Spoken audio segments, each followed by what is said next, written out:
Hi, this is the ABC 10 News Streamline. Everything you need to know in 10 minutes or less. We are now more than a week into the government shutdown. It's affecting air travel all across the country. Air traffic controllers are calling out, causing some staffing issues and flight delays for millions. Overnight, Nashville's tower had extremely limited staff, forcing teams in Memphis to handle some of its traffic. The National Air Traffic Controllers Association is urging its members to report to work, but says they also have to be able to pay their bills. We work evening shifts. We work midnight shifts. We have single parents. And when you're not even able to afford the child care, those are going to be the very difficult decisions that are made. This week, President Trump suggested that some of the 750,000 furloughed federal workers may not receive their back pay when the government reopens, even though a law he signed in his first term requires it. Today, the Senate will take another vote on a funding bill that would reopen the government, but Democrats and Republicans are digging in with a fight over health care subsidies preventing any progress. Former FBI Director James Comey is heading to court today. He's been charged with making false statements to Congress and obstructing a congressional hearing. The Justice Department is accusing Comey of lying to lawmakers about authorizing an FBI leak to the media, allegations that he denies. The charges come after calls from President Trump to prosecute his political enemies. Critics say the charges are revenge for Comey's investigation into Trump's 2016 campaign. I believe that Mr. Comey will ultimately be vindicated. I think there's going to be strong grand jury misconduct motions, vindictive prosecution motions, and selective prosecution motions. Comey was indicted by newly appointed U.S. Attorney Lindsay Halligan, a former Trump defense lawyer with no prior prosecutorial experience. She replaces a different U.S. attorney, also appointed by Trump, who did not believe there was enough evidence to prosecute him. In Kentucky, several cities are hoping to dry out today after being hit by record-setting rainfall Tuesday. You can see here how high that water rose in a community near Louisville.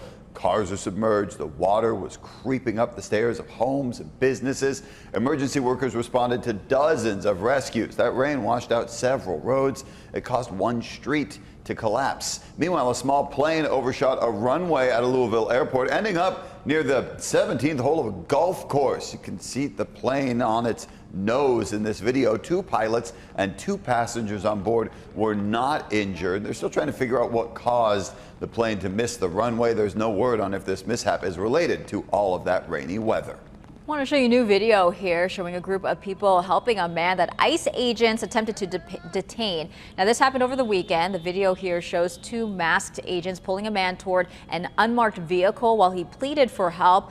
Multiple vehicles driving by started to honk their horns while bystanders yelled at the agents to let the man go. A Homeland Security official said the bystanders obstructed law enforcement, but the DHS official said agents let the man go in order to respond to another incident in Chicago where the agency said its officers were under attack by rioters.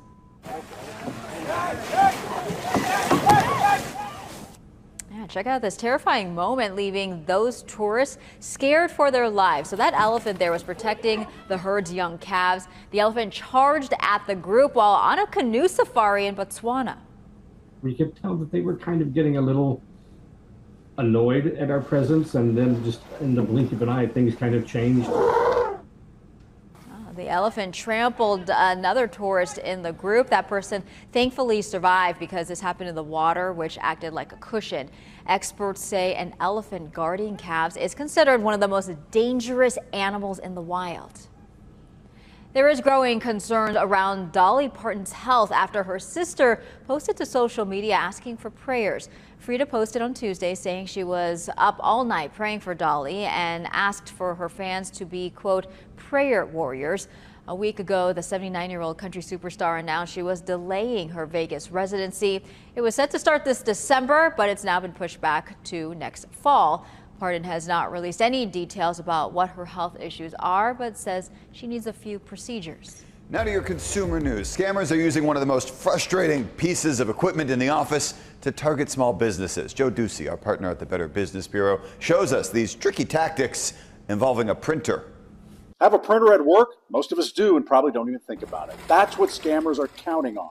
I'm Joe Ducey with the Better Business Bureau, letting 10 News viewers know about a couple scams we're seeing targeting small businesses. First, an old one taking new money involving toner used instead of ink in many printers. Scammers are sending fake invoices for toner cartridges, hoping busy businesses just overlook and pay.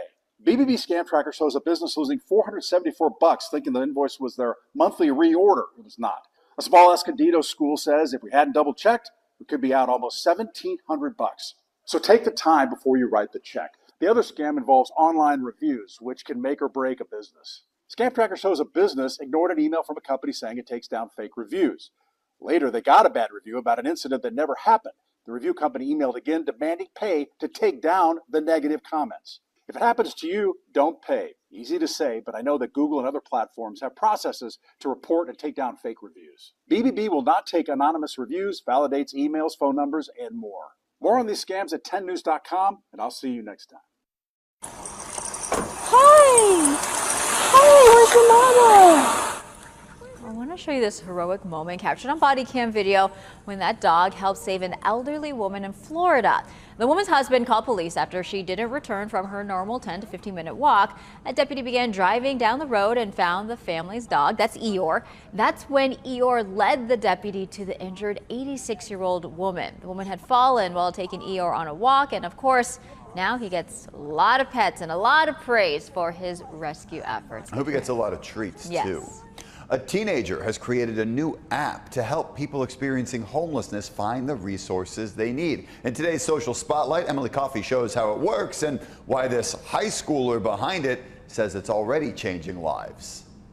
If you see a QR code like this taped up in a park in downtown San Diego, don't move it. Just take a picture, grab the link, and bookmark it in your browser. This high schooler has been working to help the homeless for years. Now he's built something practical and accessible for those in need. Hayden Hughes, a junior at Del Norte High School in San Diego, created Crossroads San Diego, a one-stop shop for resources around San Diego County people experiencing homelessness can take advantage of. Hayden believes his site is already making an impact. It really started about 4 years ago. My father thought it'd be good to, take me and my sister down to the homeless shelter in downtown and really help with the food service. It really kind of persuaded me to try to help in any way possible. All you have to do is go to the site. The resources are organized by age group. Our organization-wise on the site, we have upwards of 50. And the site has gotten 15,000 views since its launch just a couple of months ago. Hayden here is working with social workers and organizations to get these QR codes distributed throughout the city. It feels great to really see the impact this is making. We've linked Crossroads San Diego in the caption for this post. Go ahead and tap on that link, bookmark it in your site. And if you come across anyone that's in need of anything, food, shelter, a shower, you can direct them to that resource. Emily Coffey, ABC 10 News. Today, one of Tijuana's most iconic taco shops will open in the gas lamp. The new Tacos El Frank location is opening on 5th Avenue, just a couple blocks away from Petco Park. This will be their second location in San Diego County. It opened its first brick and mortar location in Tijuana back in 1996, and over the years, it's gained popularity and also recognition from the Michelin Guide. That just looks so good. And that's your ABC 10 News Streamline. Everything you need to know today in under 10 minutes.